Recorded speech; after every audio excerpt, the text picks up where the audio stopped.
we will, I think the Senate has to approve it. I really do. I think, and they're going to have to go to the filibuster, and maybe it's going to be the talking filibuster like the old days. The great Jimmy Stewart, right? Remember the great movie, Jimmy Stewart? But they have to get it done, because if we don't get this done, if it takes you 6 months, I'm for not approving anything. As you just heard, President Trump is ramping up his pressure on the Senate to use the filibuster to pass the Save America Act, a law that would enact sweeping voting reforms. But the Senate's Republican leadership is standing their ground against the president. Here to break down these inter-GOP tensions is the Hill senior staff writer Alexander Bolton. Alex, thanks so much for joining us. What exactly is the president asking Majority Leader John Thune to do, and why is Thune resisting? Well, he's asking Thune to require Democrats to actively hold the Senate floor in debate to block the SAVE Act. It's voting reform legislation that would require documented proof of citizenship for people registering to vote.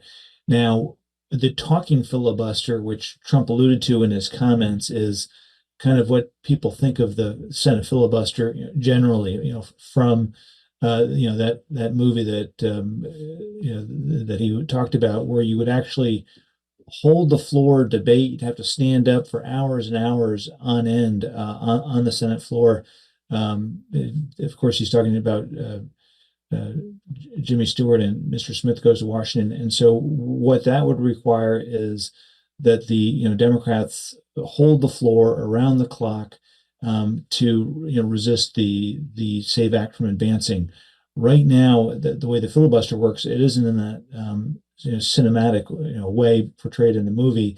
All a member of the minority party has to do is say, "I object to moving forward with the legislation." They need a vote. You need to get 60 votes to advance the bill. What Trump is talking about is going back to the old way of the filibuster, where you actually have to talk, hold the floor, debate, and it can go on for hours and hours. It's a very physically grueling process, and it makes it a lot more difficult for the minority to hold up legislation. But the problem is, when you do that, you really alter you radically transform, the way the Senate operates.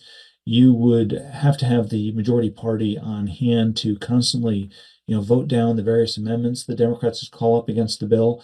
And so what we're talking about is, keeping the Senate in, late into the night, through the weekends, maybe overnight, to try to break this filibuster. And it's just very tiresome. And of course, if Democrats, win back control of the Senate, then it makes it more difficult for Republicans to hold up the liberal agenda that a new Democratic president might want to put forward. So that's why there aren't the Republican votes right now to implement this talking filibuster. What exactly would the Save America Act do? Why is this a legislative priority for the president? And why are most Democrats in Congress opposed to it? Well, because what it would do is it would essentially require that people registering to vote show either a passport or a birth certificate to prove their citizenship. And that is, very onerous for a lot of people. People don't know where their birth certificates are, or they don't know, or they don't have passports. And so, for instance, let's look at a state like Alaska, which has a large indigenous population. There are a lot of indigenous folks who vote in elections, but they don't necessarily know where their birth certificate is, or they don't have a passport. And so, they would be prevented from voting unless they go through the process of establishing those documents. Now, what Republicans say is that, look, this should be standard. It's not that difficult to come up with these critical documents. But Democrats and some Republicans, I might add, like Lisa Murkowski, say that they do not support this because it is pretty arduous for these American citizens to prove their citizenship, and they should not be denied the right to vote just because they don't have the necessary documentation. So this is a debate that's been going on for a long time.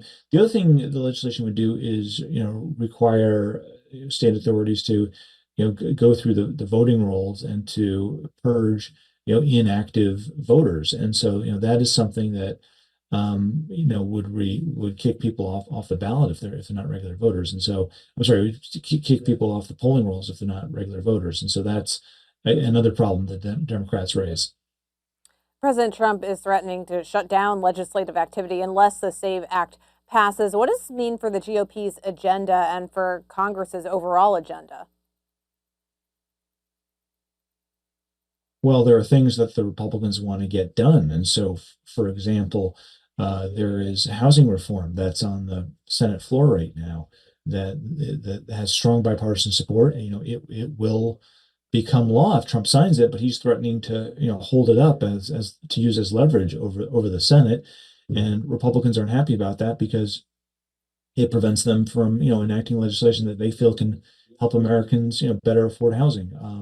Another thing that's been cited is that if Trump is, gumming up the works, it's going to be tougher to get Markwayne Mullin, his nominee to serve as Secretary of Homeland Security, confirmed. But there are other things as well.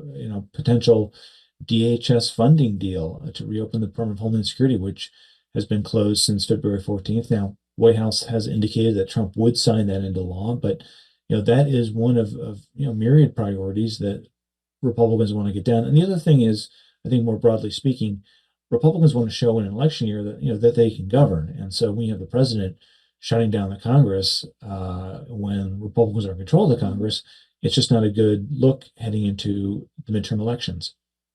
Alexander Bolton, thanks so much for joining us. Thanks for having me.